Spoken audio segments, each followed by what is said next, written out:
Gálatas capítulo 1, del verso 6 al 10.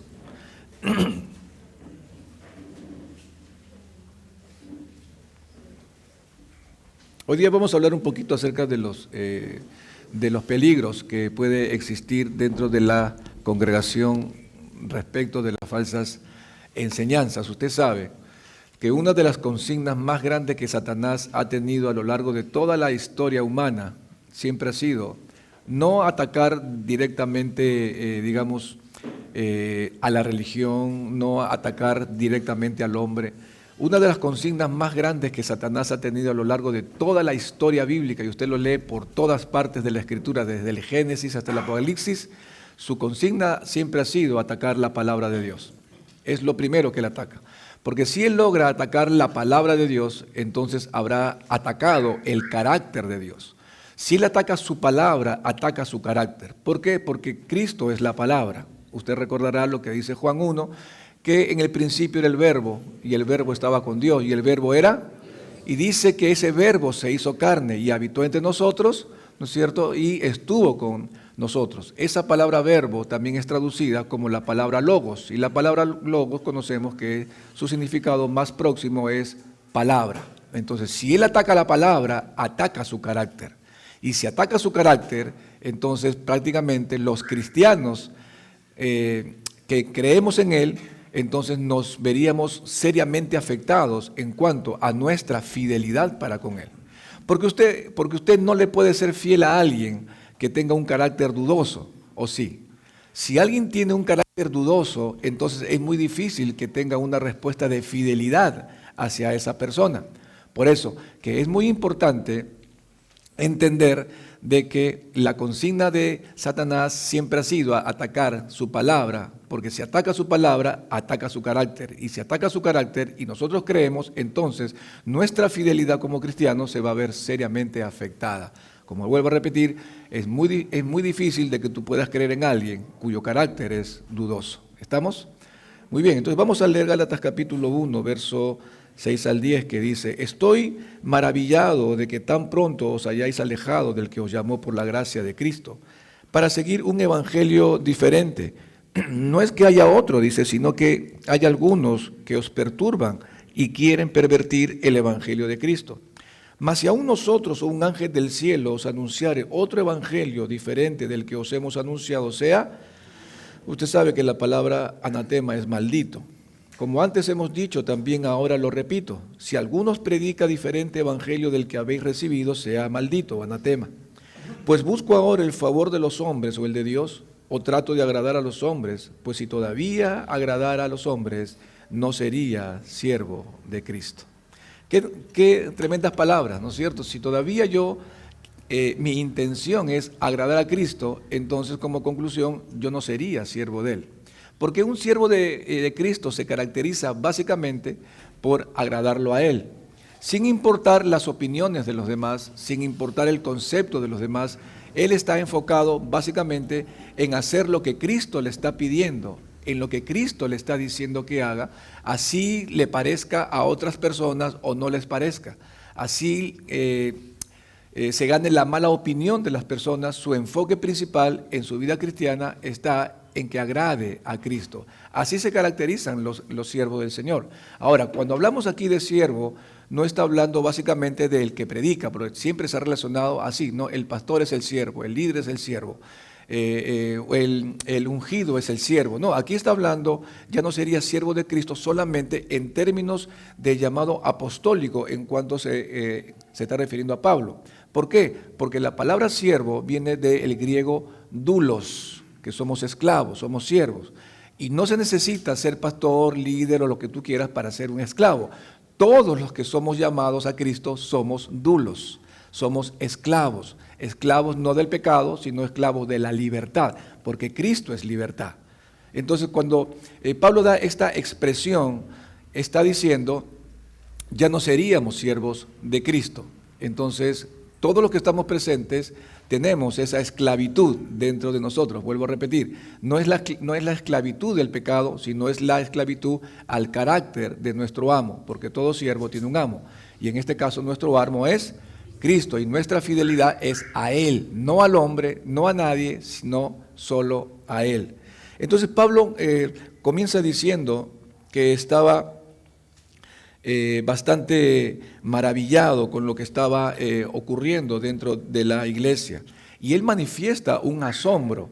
Generalmente cuando uno lee las cartas de Pablo en sus inicios, siempre inicia con agradecimiento, ¿no? Doy gracias al Señor por la vida de ustedes, a los tesalonicenses, colosenses, o dice, mis oraciones para con ustedes porque veo que van creciendo en la gracia del Señor, y tiene palabras de elogios para otros como los filipenses, pero aquí es algo como que rompe ese patrón. Aquí no comienza elogiando a los Gálatas, sino más bien comienza con palabras de asombro, como diciéndole, ¿sabes qué? Mira, estoy maravillado, no maravillado en el sentido que estaba alegre, sino maravillado en cuanto a que tan pronto se habían alejado de esa sana doctrina que él le había enseñado a ellos, y que cómo era posible de que habían cambiado el evangelio que habían aprendido por un evangelio que no era el que Pablo les había enseñado. ¿Por qué?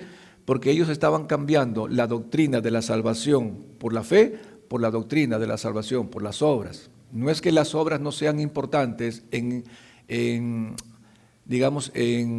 la salvación por la fe. Ustedes saben, simplemente para recordarles, que no es fe más obras igual salvación. Así no funciona. Es fe, ¿no es cierto? Y la consecuencia de esa fe se traduce en la evidencia de las obras, que es muy diferente.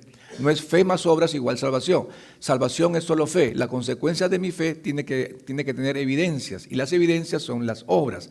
¿Y qué significa obras? Siempre hemos dicho, o se ha confundido con el hecho de que obras es ayudar a cruzar al cieguito en la esquina, o darle una moneda al que está necesitado, o está en el micro, pararse para que se siente una persona adulta, una embarazada. Hermanos, esas no son las obras que la Biblia está enseñando.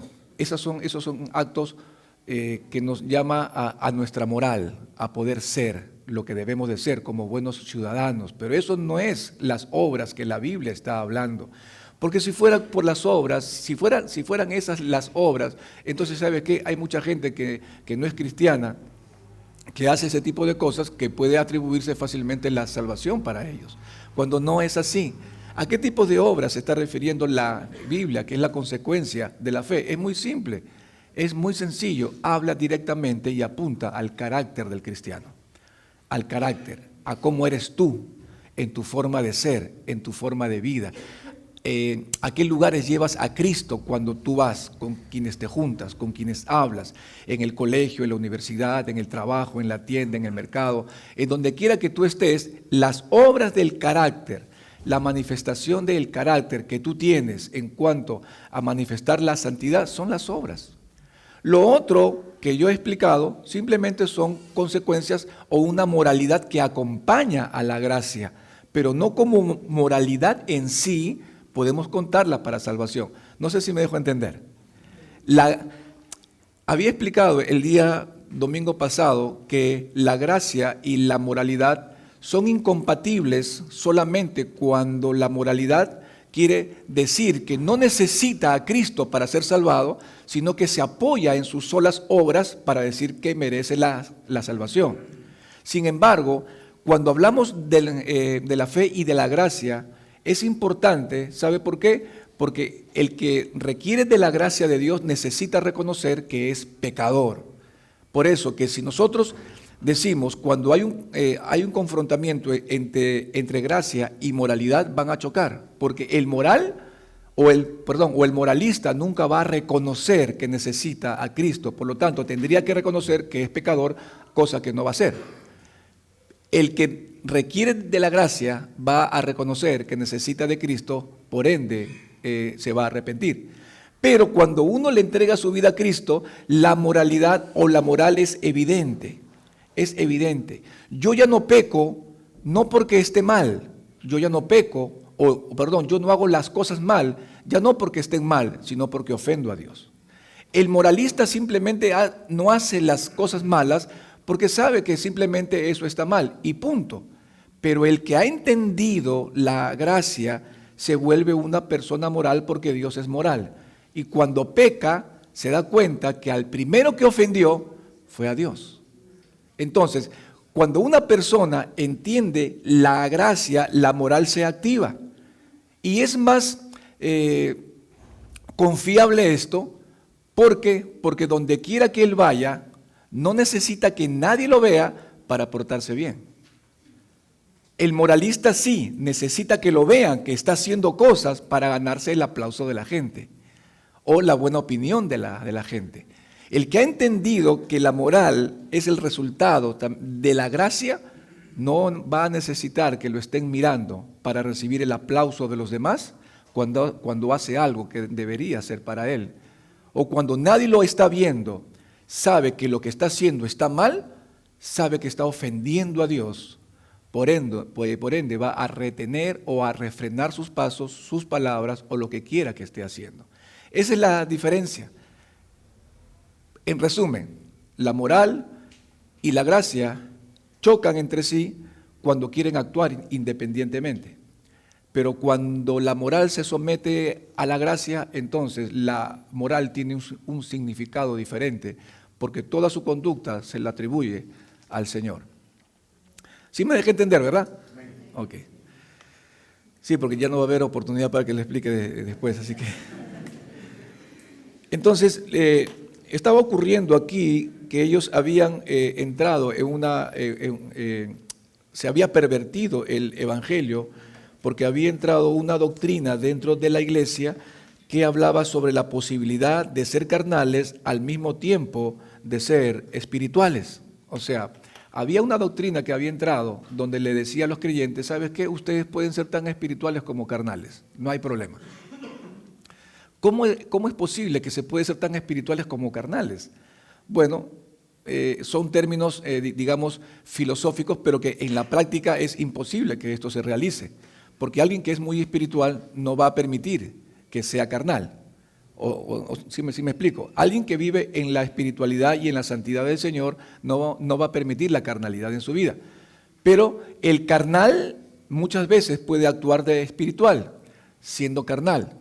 Pero esto tampoco puede ser una práctica correcta, porque ya lo explicó ayer el pastor Luna, ¿no es cierto? La línea entre lo incoherente y lo hipócrita no se puede determinar fácilmente cuándo es que tú cruzas esa raya. Pero sí pueden haber evidencias claras de que alguien simplemente hace las cosas que no son correctas porque no le han enseñado a que lo que está haciendo es incorrecto. A diferencia del hipócrita que sabe que está haciendo mal, pero insiste en hacer lo que está mal y aún así creer que es espiritual. Entonces, hermano, había entrado este tipo de pensamientos dentro de la iglesia que podían tener este tipo de comportamientos dentro de la congregación. Y ellos entraron en este tipo de juegos y fueron engañados fácilmente por este tipo de doctrina. Y si fueron engañados con este tipo de doctrina, por lo cual Pablo se maravilló, entonces Pablo está diciendo, es inconcebible, no entiendo, fui claro, les enseñé bien, ¿cómo es posible que se hayan engañado? Si el tema de la doctrina o la filosofía que había entrado a la iglesia no tenía nada que ver, porque Pablo no lo había explicado bien, porque sabemos que Pablo explica bien, entonces, ¿qué los llevó a ellos? Tiene que haber habido una debilidad en el carácter de los Gálatas. Y los Gálatas tenían una debilidad en su carácter. Una de las debilidades o varias debilidades que ellos tenían en su carácter era el interés por lo sensacional. Era el interés por lo sensacional o lo nuevo o lo novedoso o lo vistoso o lo místico. Eso era el gran problema que ellos tenían. Eran emocionalmente siempre dejados llevar por algo nuevo. Y ¿sabe qué, hermano? Generalmente siempre los creyentes que son emocionales siempre terminan por caer en falsas doctrinas. Siempre los creyentes que tienen esa debilidad emocional, que son impetuosos y que son llevados por los sentimientos, generalmente siempre caen en falsas doctrinas. ¿Por qué? Porque lo sensacional, lo que alimenta su mente, lo que ayuda a que su imaginación vuele, generalmente son los emocionales. Nunca son constantes, siempre son inconstantes en cuanto a su carácter y en cuanto a su fe.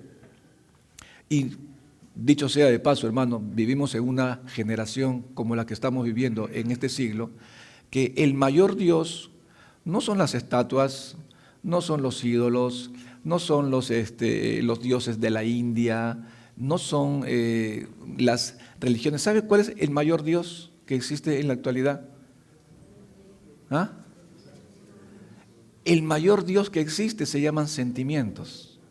Nunca se ha visto a una iglesia tan doblegada al sentimiento, que hace lo que siente y obedece a lo que siente. Hoy siento ser fiel, soy. Hoy siento ir a la iglesia, voy. Hoy siento orar, oro. Hoy siento leer, leo. Hoy siento congregar, voy. El sentimiento es el mayor Dios en la actualidad, en que muchos creyentes se han rendido delante de su autoridad. Por eso es que no hay constancia, por eso que hay inconstancia. Por eso que hoy prometen ser fiel al Señor y mañana están siendo infieles. Hoy se levantan, se ponen de pie, dice, hoy me consagro a ti de todo mi corazón, pero pasa un mes y 2 meses y esa decisión se vuelve para atrás, porque son sentimientos, creyentes sentimentales, que ha llevado también a una fragilidad en el carácter, lo que hoy llamamos creyentes de cristal. No le puedes decir nada, no lo puedes exhortar porque se resienten. No le puedes exhortar y encarar directamente porque se hacen las víctimas. No le puedes decir absolutamente nada de nada porque amenazan con no venir nunca más a la iglesia. Así amenazan, ya nunca más voy a ir. No voy nunca más. Y amenazan como si nos hicieran a nosotros un favor. El daño te lo estás haciendo tú mismo. Entonces, creyentes que no tienen esa resistencia a la exhortación, a la disciplina, a la llamada de atención, no tienen resistencia cuando de repente vienen a la iglesia y no lo saludan, o de repente vienen a la iglesia y experimentan un desaire, o vienen a la iglesia y encuentran a un hermano que está estresado a lo mejor ese día porque algo le ocurrió, pasó por su delante y no es porque no quiso saludarlo, sino que simplemente su mente estaba en otra cosa. Sucede, hermano, estamos en una iglesia, como decía el pastor, esta es una iglesia a lo que bien le puso por nombre el taller del Señor. Tú y yo estamos aquí en las manos del alfarero y estamos siendo tallados y definitivamente todos vamos a cometer errores. Yo también. Pero no por eso tu fidelidad a Cristo va a depender de ello. Sentimientos. Mientras los tengas entretenidos como a los bebés que le haces sonar la sonaja para que no llore, ¿verdad? ¿Ha visto cuando el bebé llora? Ponle el chupón o hazle sonar para que se ría. Así hay muchos creyentes a quienes tenemos que hacerle de esa manera. ¿Para qué? Para que no lloren, para que no se entristezcan. Entonces Pablo decía, estoy maravillado, que por culpa del carácter que tienen, están aceptando una doctrina que no es la verdadera. ¿Se da cuenta que el problema no es la doctrina? El problema es el carácter el gran problema era el carácter de los Gálatas. Por eso, hermanos, si hay tanto hermano perdido en la doctrina, básicamente está en el carácter que ellos tienen para aceptar cualquier cosa, menos defender lo que ya se les había enseñado. Entonces, y no es muy diferente ahora. Como voy a repetir, hay muchos creyentes emocionales que siempre están detrás de esas cosas con un conocimiento nuevo, una revelación nueva, siempre están buscando algo diferente que les haga sentir bien, todo el tiempo. En toda la Escritura nunca el Señor nos prometió hacernos sentir bien. O usted ha leído eso, no sé, de repente yo estoy equivocado. Nunca nos ha prometido que nos vamos a sentir bien. Lo que sí nos ha prometido es sentir gozo, que es muy diferente a sentirse bien. En la generación en la que vivimos siempre decimos, me siento bien, estoy alegre, tengo gozo. No necesariamente, hermano, tener gozo es sentirse bien, sino cómo explicamos el hecho de que los discípulos cuando fueron azotados con varas y se les prohibieron a ellos predicar el evangelio y cuando salieron de allí, salieron gozosos. a ver que te saquen el polo y te den de palazos en la espalda y te dejen marcas y llagas, a ver si te ríes. Seguramente llorabas. Claro, si a mí me pegan en la espalda como le pegaban a ellos, seguramente que voy a llorar desconsoladamente. Entonces, ¿cómo alguien puede tener gozo? Porque el gozo en la Escritura, si bien es cierto, hay muchas veces, es una expresión interna de la presencia de Dios que me causa alegría, no siempre va a ser así, pero el gozo comienza a manifestarse en el corazón del creyente cuando entiende que las causas por las cuales está sufriendo son por causa de Cristo. Cuando lo que te sucede en la vida tiene un sentido que apunta a Cristo, entonces el gozo se va a manifestar así estés llorando. Hermano, eso es carácter. Eso es carácter. Los sentimentales nunca podrán experimentar el gozo del Señor. ¿Sabe por qué? Porque dependen de las circunstancias para sentirse bien. Vienen a la iglesia y no tocan la canción que le gusta, entonces el culto estuvo aburrido, dice. No, cantan feo, pero cuando le toca la canción que le gusta, entonces están contentos. El predicador que está predicando hoy día, sí, el otro no. Yo voy, a mí me ha tocado estar en iglesia donde habían 2, 3 predicadores y decía, ¿y quién va a predicar hoy día? Tal, no voy. No, va a predicar, sí, ahí sí voy. ¿Se dan cuenta cómo se mueve la iglesia en este tiempo? Por emociones y por sentimientos. Cuando alguien tiene ese carácter, hermanos, es muy fácil de ser llevado por lo sensacional. Y eso es lo que le estaba ocurriendo a los Gálatas. La doctrina estaba siendo afectada, no porque la doctrina sea mala, sino por una debilidad en su carácter de ellos. Entonces Pablo, maravillado ante esta nueva filosofía que estaba afectando el núcleo de la gracia del Señor, de tal manera que los Gálatas fueron engañados fácilmente y habían entrado en un proceso de alejamiento,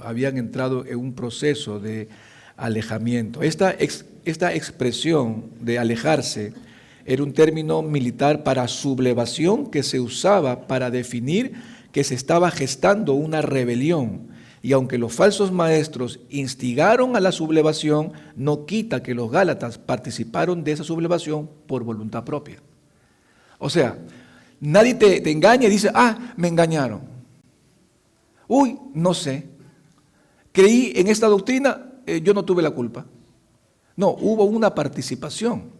Los falsos maestros estaban engañando, pero eso no quita que los Gálatas participaran de ellos. ¿Qué significa esto? Significa un descuido y un poco interés por escudriñar la Escritura para saber que lo que estaban diciendo era verdad o no era verdad. Hermano, yo he visto congregaciones, y usted mismo puede haberlo visto por YouTube, he visto cada aberración, hermano. He visto el beso ungido, ¿no? ¿Usted ha visto el beso ungido? Donde viene el pastor, viene una hermana al frente y la tiene besando por largo rato. En la boca la hermana. Diciendo de que, no sé, que expulsando un demonio a lo mejor, dice él.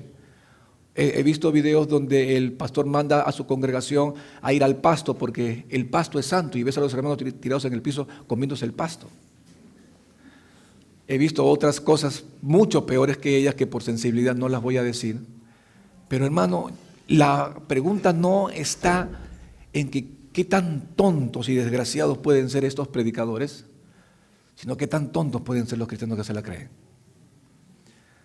¿Acaso no pueden tomarse el tiempo para comparar con la Escritura y ver que lo que están diciendo, como los bereanos nobles, que veían, y así sea quien sea que esté predicando? Porque Pablo predicaba, y no porque sea Pablo se iban a comer todo lo que estaban diciendo. Dice que los bereanos escuchaban a Pablo y decían, a ver, esto es lo que decía, sí, es correcto, sí, claro, sí, aceptamos su doctrina. Hoy ya nadie investiga, hoy se comen todo lo que viene. Y van en YouTube y escuchan a predicadores y se comen todo lo que vienen ahí. Se comen todo. ¿Sabe por qué? Porque la mayoría de mensajes de estos predicadores apuntan al sentimiento. Y no hay enseñanza, no hay doctrina clara que les ayude a edificarse. Y podría mencionarle muchos casos más, Pero hermano, usted tiene que aprender, usted tiene que madurar de una buena vez. Madure de una buena vez. Estudie la Escritura, léala, para que no lo engañen. Porque si atacan la palabra, atacan el carácter de Dios. Y si atacan el carácter de Dios y usted se ve afectado por ello, es más que obvio. No necesito ser profeta para decir que usted nunca será un creyente que crezca y que vaya en pos de aquello que Dios tiene para su vida. Y no es culpa de Dios, no es culpa del diablo, es culpa de usted mismo. Entonces, ellos tenían este problema en su interior. Entonces, había un ataque interno. Otro asunto importante no es que se alejaron de la iglesia. Y esta parte es la que causa más temor, digamos así, ¿no? Porque no es que se alejaron de la iglesia o dejaron de congregar, ellos seguían congregando, asistiendo, y no se faltaban a ninguna de las reuniones, estaban en todas. Y yo no digo que esto sea malo, es bueno. Pero el tema es que muchas veces medimos la fidelidad de la persona por la asistencia a todas las reuniones. Ahora, no me malentiendan, no estoy diciendo que no venga a las reuniones. Tiene que venir a todas las reuniones que hay en la iglesia, porque usted así manifiesta que ama a su hermano y que está en comunión con los demás. Ese no era el gran problema, porque si medimos la fidelidad de una persona solo por el hecho de asistir, no seríamos muy diferentes a los testigos de Jehová. No seríamos muy diferentes a los mormones, a los adventistas, porque usted ha visto a un testigo de Jehová. Qué envidia cuando predican el evangelio, ¿verdad? Jesús decía, miren a los fariseos. Mire, muchas veces escuchen lo que dicen, pero no hagan como ellos. O sea, habían cosas buenas en los fariseos, que Jesús decía, sí, escúchenlo, pero no hagan como ellos. Hay cosas en los testigos de Jehová que los miramos y que a veces debemos de imitar en su constancia y su permanencia para predicar, pero no hacer lo que ellos dicen, porque su doctrina es corrupta y es satánica. Como la de los mormones, como la de los adventistas, su doctrina es corrupta, porque va más allá de lo que la gracia del Señor enseña. Entonces, lo que estaba ocurriendo aquí era que estos hermanos asistían a la congregación, estaban dentro de la congregación, permanecían en la congregación, pero no tenían una fidelidad a la doctrina. No tenían una fidelidad a la doctrina. Ellos no conservaban la sana doctrina, le hacían el énfasis a otras filosofías que era contraria a la palabra del Señor. Tito 2.1 dice, pero tú habla lo que está de acuerdo con la sana doctrina. Pero tú habla, dice. Pero tú, esa palabra pero tú está diciendo, no importa que los demás digan miles de cosas, pero tú habla de acuerdo a la sana doctrina.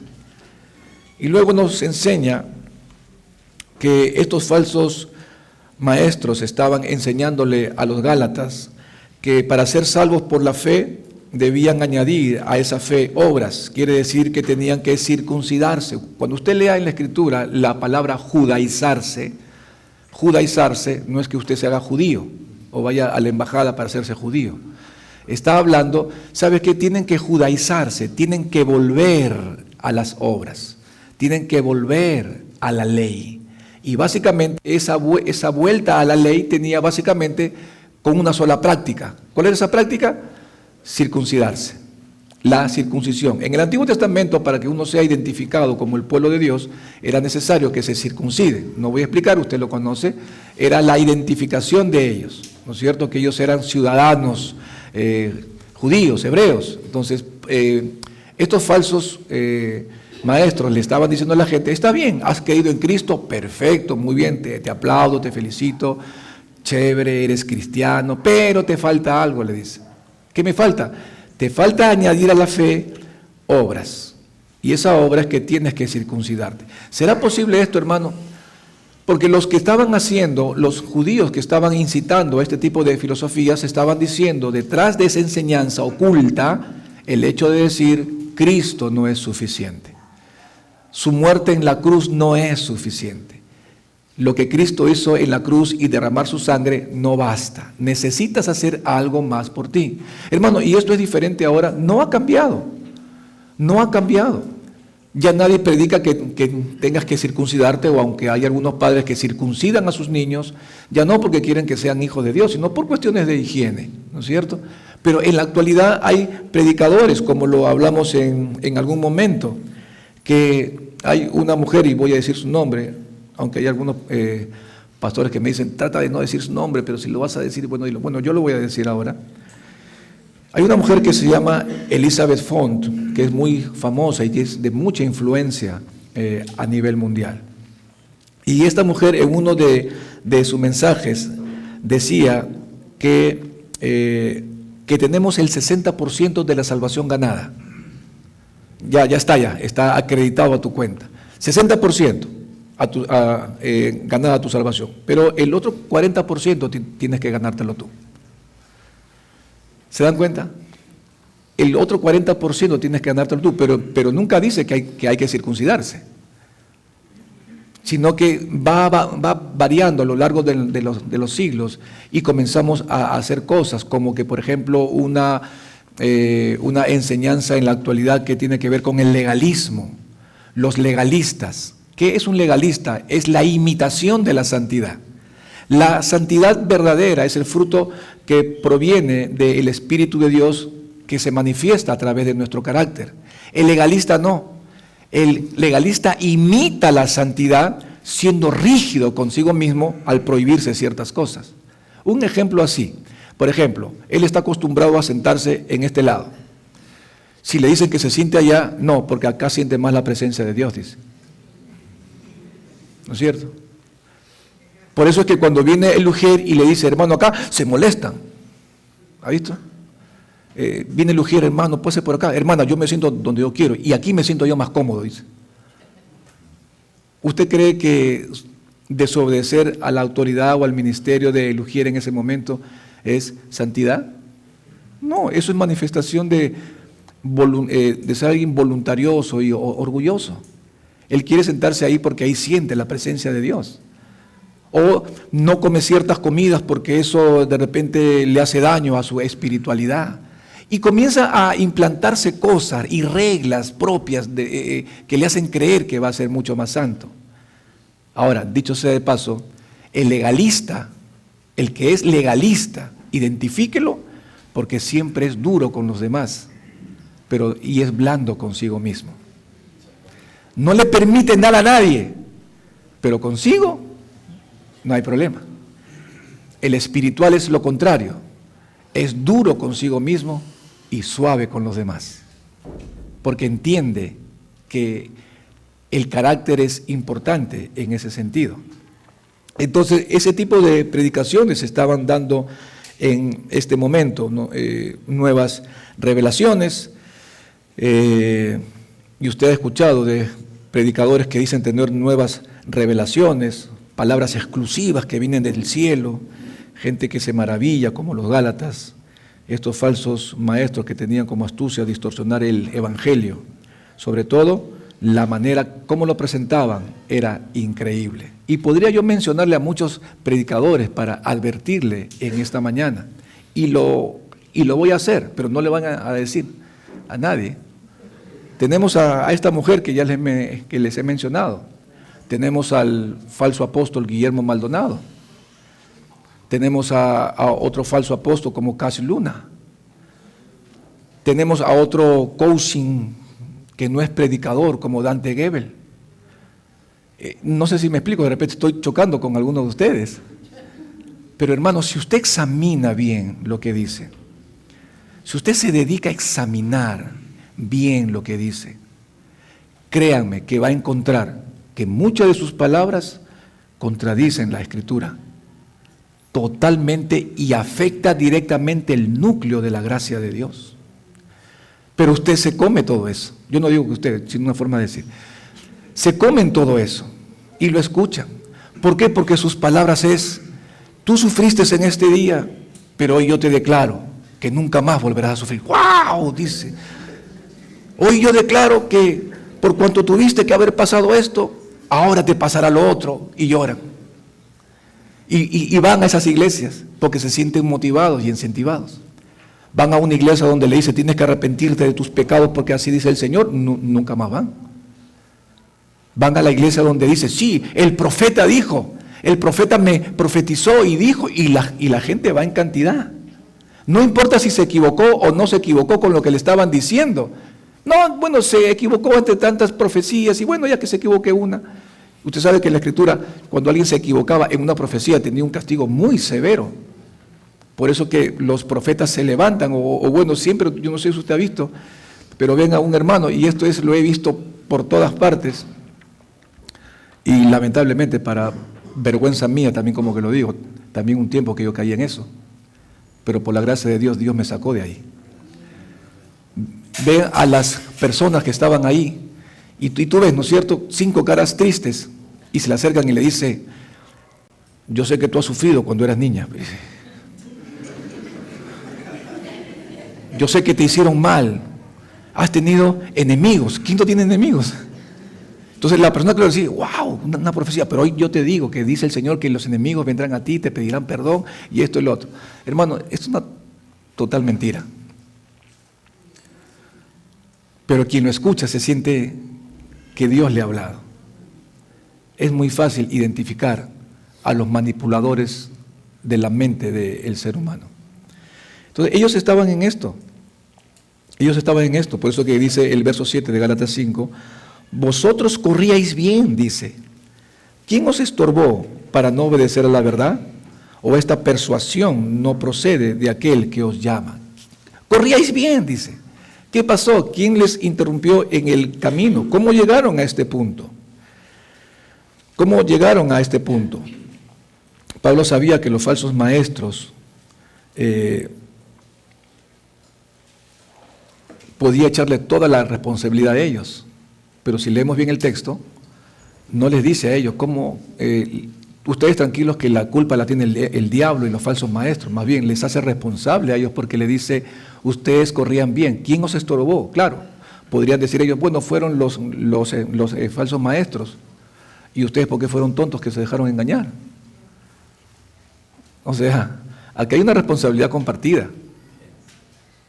Cuando tú crías a tus hijos, tú no le dices, es culpa de la esposa, es culpa del esposo, no, es compartida.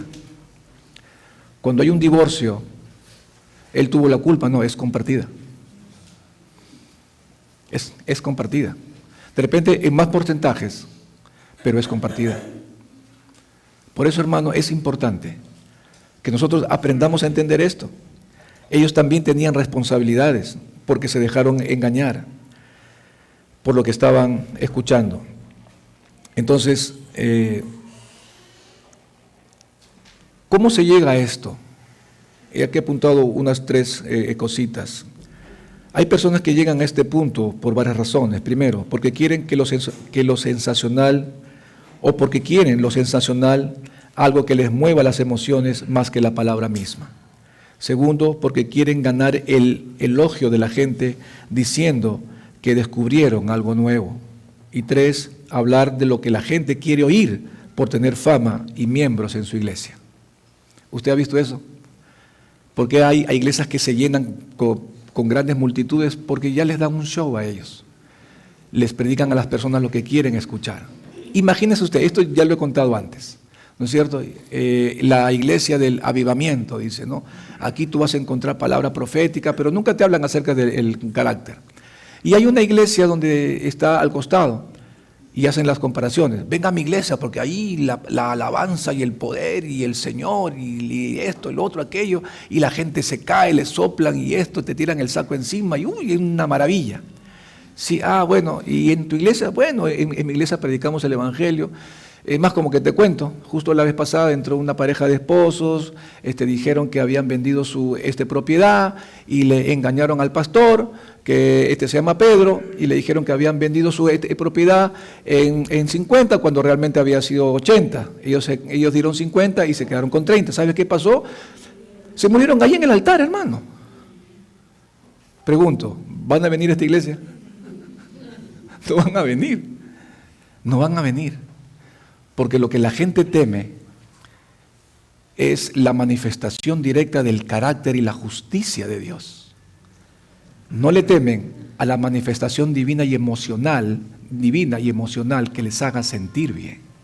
Hermano, nosotros estamos comprometidos con la sana doctrina. No siempre predicaremos bien, pero estamos comprometidos con ella. Estamos comprometidos con la sana doctrina y haremos todo el esfuerzo necesario y estudiaremos la Escritura para predicar lo que la palabra de Dios dice tal y como está escrita. Que les guste a uno es muy diferente, pero estamos comprometidos porque no estamos para agradar a los hombres, sino a Dios. Entonces,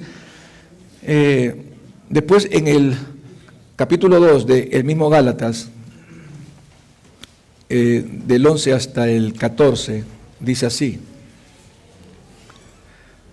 pero cuando Pedro vino a Antioquía, le resistí cara a cara porque era de condenar, pues antes que viniesen algunos de parte de Jacobo, comía con los gentiles, pero después que vinieron se retraía y se apartaba, porque tenía miedo de los de la circuncisión. Y en su simulación participaba también los otros judíos, de tal manera que aún Bernabé fue también arrastrado por la hipocresía de ellos. Pero cuando vi que no andaban rectamente conforme a la verdad del Evangelio, dije a Pedro delante de todos: si tú siendo judío vives como los gentiles y no como judío, ¿por qué obligas a los gentiles a judaizar? Entonces, había ocurrido un gran problema. ¿Había algo de malo en que coman entre ellos, que compartan una cena entre ellos? No, el problema no es que comieran una cena o una comida entre ellos. El problema es que Pedro había caído en el error doctrinal que al principio él sostenía que la salvación era por la gracia y luego se había retractado, temporalmente hablando, que también necesitaban obras para ser salvados. Imagínate que el gran apóstol Pedro entre en esa confusión en cuanto a la doctrina. Era impensable, por eso que Pablo se dice: yo le resistí cara a cara porque era de condenar, como decía el pastor Luna, ¿no? Que no piense Pedro que porque era el primero o era el líder del grupo de los apóstoles, vas a venir a mí tú venir a mí a decirme que lo que hago está mal. ¿Quién te crees tú si tú viniste al último? Anda fuera para acá. Le dice: no, yo soy el gran apóstol Pedro. ¿Tú quién eres? Tú eres alguien que dijo que vio a Jesús, pero ni siquiera tenemos prueba de ello. Tú dices: bueno, creemos a tu testimonio, pero yo caminé con él.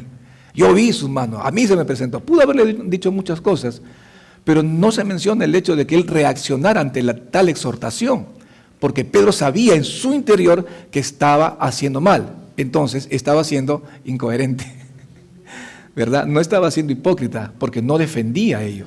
¿Y cómo lo vemos? En su actitud, en su interior sabía que estaba haciendo mal, por eso que cuando comía con uno, luego se iba, porque sabía en su conciencia que no era correcto lo que hacía.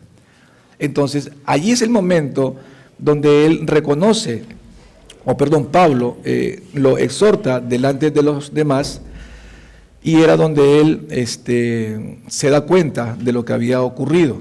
Ahora, Pedro había aprendido a esto. Claro, usted se acuerda cuando Pedro llegó y estaba en una casa y tenía hambre, y mientras le preparaban de comer, eso está en Hechos capítulo 10, cuando le dice, y dice que mientras él esperaba la comida, él se quedó dormido y tuvo un sueño y vio que bajaba un lienzo y animales inmundos. Dios le dijo: mata y come. Y él le dijo: no se nos es permitido comer de lo inmundo. Y él dijo: no llames inmundo a lo que yo he santificado. Él no entendía, y cuando pasó esta visión, él se quedó pensando, dijo: ¿qué rayos me está queriendo decir el Señor? No lo entiendo. Y mientras él estaba pensando, tocan la puerta. Pedro, te llaman. ¿Quién es? Vienen unos soldados de parte de Cornelio, le dice. Y el Espíritu Santo ya le había dicho a él que lo iban a venir a buscar. Entonces Pedro comenzó más o menos a darse cuenta por dónde iba el asunto de esta visión.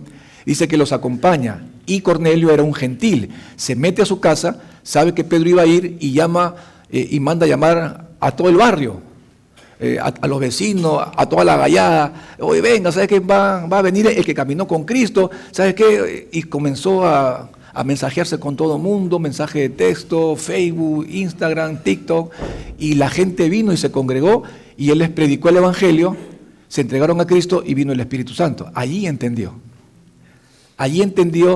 que la salvación también se extendía a los gentiles y que no necesitaban básicamente hacer obras para ser salvados. Pero cuando venían los de la circuncisión, cuando venían los judíos, él decía, no, ¿sabes qué? Voy mejor con la circuncisión, y voy a decir, no, sí, tienes razón, hay que añadir obras a la fe para ser salvado. Entonces, en esa confusión doctrinal es donde Pablo interviene y le dice, ¿sabes qué? Estás haciendo mal. Es incorrecto lo que estás haciendo. Has entrado en una trampa doctrinal en tu vida que tiene que ser solucionada. Y le llamó la atención. Y no se dice nada respecto de cómo reaccionó él. Es más, en su primera carta a Pedro habla bien de Pablo, donde le dice, sabemos que Pablo escribe y es difícil poder entender. ¿No? O sea, él aceptó todo lo que le estaban diciendo. Y eso es muy importante, hermanos. Qué bueno que cuando te llamen la atención por algo que estás enseñando mal, tú tengas el carácter para decir, sí, gracias por haberme corregido en este punto doctrinal, voy a corregirlo. Y no molestarse, porque si bien es cierto, somos dueños de la verdad, pero en el sentido no de una verdad personal, sino de una verdad que ya nos fue dejada, la verdad del Evangelio. Eso no quiere decir de que en algún momento de nuestra vida nos desviemos y necesitemos de un Pablo que con autoridad, o por más menor que sea en la Escritura, tenga el derecho de decirte lo que predicaste estuvo mal, no estuvo conforme a la Escritura. Lamentablemente hay muchos predicadores que yo he escuchado decir que si tú te enfrentas con ellos, algo malo te va a pasar. Un pastor decía que lo ayudó a abrir su iglesia, y él abrió su iglesia y estaba bajo la cobertura de él, y cuando él le dijo, esta ya no es tu iglesia, sino es mía, dijo el pastor, y me dejó a mí, dice, y luego vino un problema en su pierna, y luego tuvieron que cortársela. ¿Entienden la manipulación hasta qué extremos va del hecho de que si no estás bajo la cobertura de alguien, eres maldecido? No es así, hermanos. Entonces, luego, después de eso, Pedro también había aprendido que el Espíritu Santo, como ya le dije, había caído en la casa de Cornelio. Entonces, cuando vemos en Gálatas capítulo, por ejemplo, 2, como ya hemos leído, la actitud que tiene Pedro es media extraña, es rara, ¿no? ¿Qué lo llevó a ello, a hacer ese tipo de cosas? Verso 12 nos dice,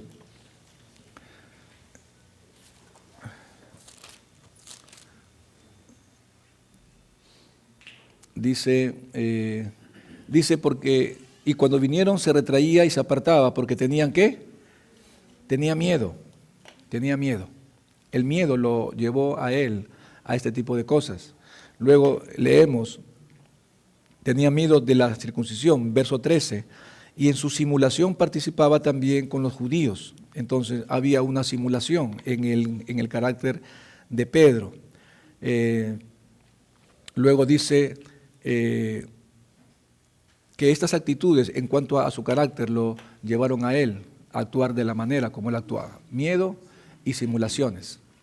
Pero también dice el hecho de que quienes los estaban presionando, o quien lo estaba presionando a Pedro en ese sentido, no era ni el sacerdote, ni el Sanedrín, no era Caifás, eran los hermanos mismos dentro de la congregación, que decían ser creyentes, como dije al principio, pero que no eran creyentes, eran falsos cristianos que estaban metiendo una doctrina equivocada. Entonces, hermano, creo que una de las cosas que Pedro tenía en su carácter era que estaba en busca de la popularidad, porque si quería congraciarse con uno y quería congraciarse con el otro, ¿qué estaba queriendo transmitir él en su carácter? ¿Sabes qué? No quiero quedar mal contigo, tampoco quiero quedar mal contigo, así que voy a apoyar tu doctrina, por más equivocada que sea, con tal de no perder ese concepto que tú tienes de mí, tú sabes, ¿no? Piensa siempre bien de mí y voy a querer lo que tú crees, igual tú, no voy a perder tu amistad y voy a creer lo que tú quieres que yo crea, con tal de mantener siempre ese rótulo de que él era el gran apóstol Pedro. Y eso ocurre en las iglesias, hermanos, por temor a que la gente se vaya, predican lo que la gente quiere escuchar. y no lo que realmente deben escuchar. Pedro tenía este gran problema. Y luego el verso 8 de Gálatas 1 dice: mas si aún nosotros o un ángel del cielo os anunciare otro evangelio diferente del que os hemos anunciado, sea anatema. Como antes he dicho, también ahora lo repito, si alguno os predica diferente evangelio del que habéis recibido, sea anatema. Y Pedro había entrado en esta categoría. Pero vuelvo a repetir, mas si aún nosotros, dice Pablo, si yo, Pablo, predico un evangelio diferente acerca de que la gracia es suficiente para salvación y dice otra cosa, sea maldito. Y Pedro estaba entrando en esa misma categoría. Claro, entendemos que lo que Pedro estaba haciendo no era tan intencional como los falsos maestros, pero igual estaba cayendo en eso. Igual estaba cayendo en enseñar una falsa doctrina. Y eso es lo que Pablo le estaba diciendo. Tengan cuidado con ellos. Así sea que quien sea, o tengas el concepto que sea respecto de ellos, tienes que darte cuenta que así sea un ángel divino, como sucedió con los adventistas, que el ángel, o fueron los mormones, sí, fueron los mormones, gracias, se le presentó a José Smith trayéndole nuevas tablas de la ley, ¿no es cierto?, para que por medio de ellas sean salvados. Entonces, hermano, otra cosa importante, y por ejemplo, Pablo también lo habla en 2 Tesalonicenses capítulo 2, verso 2 al 3, dice, y voy terminando, dice que no os dejéis mover fácilmente de vuestro modo de pensar, ni os conturbéis, ni por espíritu, mira acá, ni por palabra, y esta parte es poderosa, ni por carta, dice, como si fuera nuestra. Ni por carta como si fuera nuestra, en el sentido de que el día del Señor está cerca. Nadie os engañe en ninguna manera, porque no vendrá sin que antes venga la apostasía y se manifieste el hombre de pecado, el hijo de perdición. ¿Sabe hasta qué punto habían llegado estos falsos maestros? A escribir y abajo poner apóstol Pablo. O decir, yo el apóstol Pablo, siervo del Señor, por la gracia, os digo que necesitan hacer obras para ser salvados, además de la fe. Algo así. O también decía, ¿sabes que yo, Pablo, siervo de Jesucristo, yo les digo que Cristo ya ha regresado, que los muertos en Cristo ya habían resucitado, que ese era el contexto de segunda a los tesalonicenses. Entonces, ¿se dan cuenta cómo pueden imitar la doctrina, incluso hacerte decir cosas que tú nunca dijiste? Entramos en un tiempo muy peligroso de la inteligencia artificial, hermano. Han culpado al pastor Armando Alducin de decir algo que nunca dijo, pero sale la imagen de él y él hablando palabras que él nunca dijo. Por eso es importante que usted conozca también el carácter de los predicadores y sepan que no son así. Y le hacen decir cosas que de repente por ahí alguien malintencionado me saca en este púlpito diciendo cosas que nunca dije. Pero si ahí estaba él, es su voz, es él, no hay duda alguna. Pablo decía, ni aún por carta decía, no le crean. ¿Y cómo podrían confiar ellos que Pablo no estaba diciendo eso? Simplemente porque él siempre fue un defensor de la verdad y su carácter era diferente. A diferencia de otros predicadores que no tienen el carácter y pueden decir cualquier barbaridad, a él se les puede atribuir cualquier tontería. Estamos entrando en tiempos muy peligrosos, hermano, y hay que tener mucho cuidado con la Escritura. Entonces, los Gálatas se habían alejado, habían entendido una doctrina bastante diferente. Capítulo 3 de Gálatas, verso 1, Pablo dice, oh Gálatas insensatos, le dice, fuerte, ¿verdad? Oh Gálatas insensatos, ¿quién os fascinó para no obedecer a la verdad a vosotros ante cuyos ojos Jesucristo ya fue presentado claramente entre vosotros como crucificado? Como crucificado. Y luego en el verso 5, y luego en el capítulo 5 dice quién, y en el verso 3 dice quién. Pero esta lo explica en el capítulo 5, verso 7, cuando dice, corríais bien, cómo los estorbaron. O sea, ustedes estaban bien, ustedes estaban correctos, a ustedes los han estorbado a través de la fascinación, habían quedado fascinados con una nueva enseñanza falsa. Y esta palabra fascinar viene del griego abascanén. ¿Sabe qué significa? Significa hechizado. En otras palabras, Pablo le dice, ¿quién los hechizó? Los han hechizado, ¿no? Ahora, hay que entender bien esta palabra hechizar, porque muchos dicen, me han hecho brujería, me han hechizado, ¿no? Van a los amarres, dicen, ¿no? Para que no se vaya el novio, la novia, el esposo. Hazte un amarre, dice, ¿no? Yo, o no sé, usted sabe, nunca lo he hecho, pero he escuchado. No necesitaba esas cosas. Entonces, pero aquí básicamente ellos habían sido entrelazados y hechizados por la doctrina que estaban enseñando. Y ¿sabe qué, hermano? Una de las cosas que yo he visto en la actualidad, justo antes de venir en Argentina, el apóstol Guillermo Maldonado dice que ha inaugurado 4 portales. ¿Han leído eso? ¿Han leído? Lean, pues. Busquen, investiguen. Ha abierto 4 portales en Argentina, 4 portales, no sé, portales. Los portales que yo conozco es del Doctor Strange, ¿no? Eso que hablan portales. Aquí o hacen esas cosas que son portales, no sé. Pero generalmente siempre es utilizado en la hechicería y en la brujería. Él ha abierto 4 portales en Argentina y hay otros países que han abierto portales. Y uno de los portales, ¿sabe cuál es? ¿Sabe cuál es uno de los portales?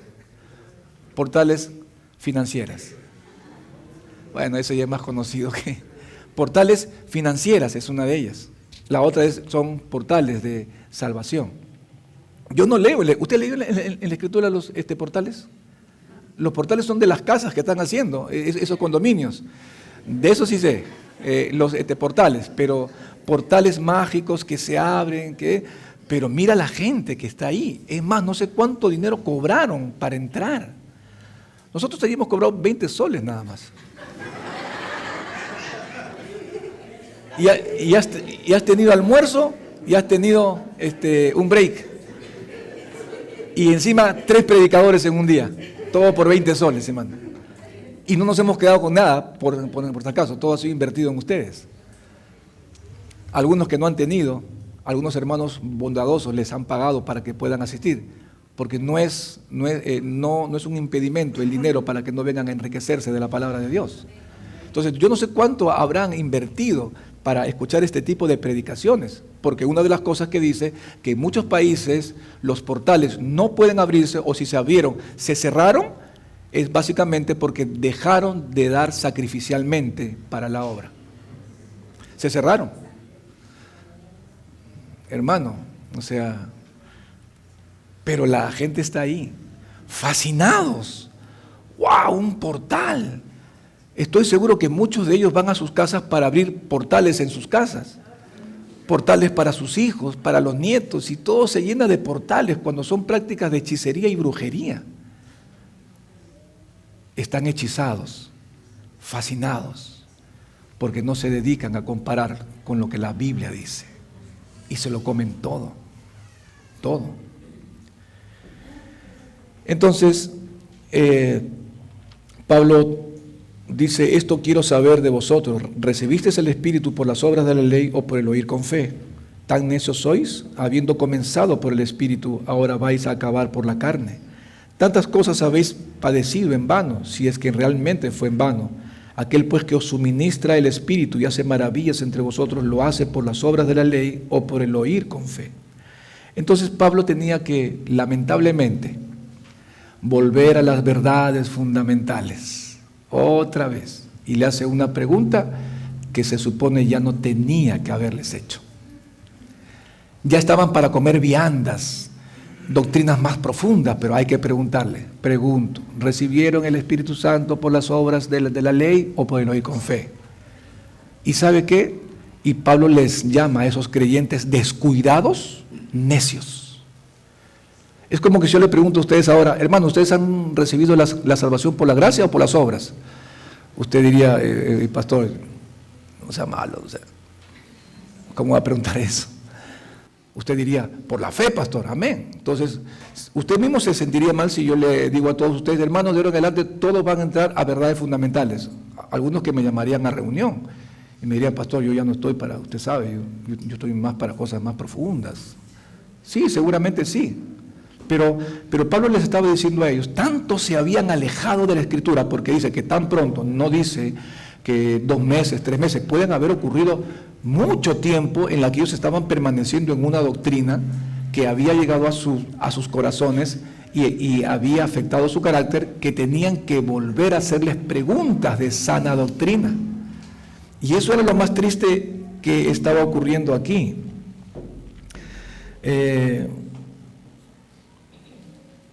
Termina diciendo,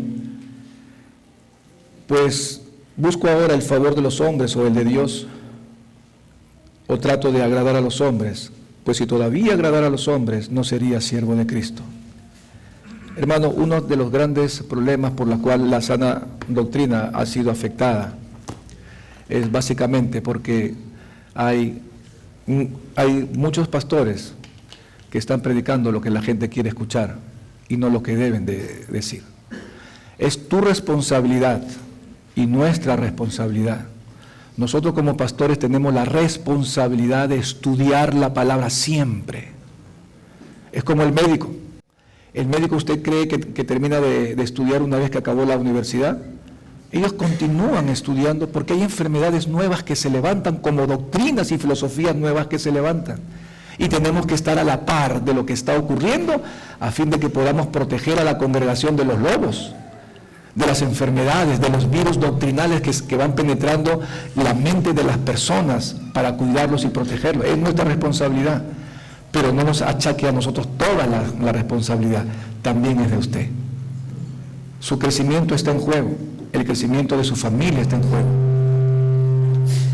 su propia relación con Dios está en juego.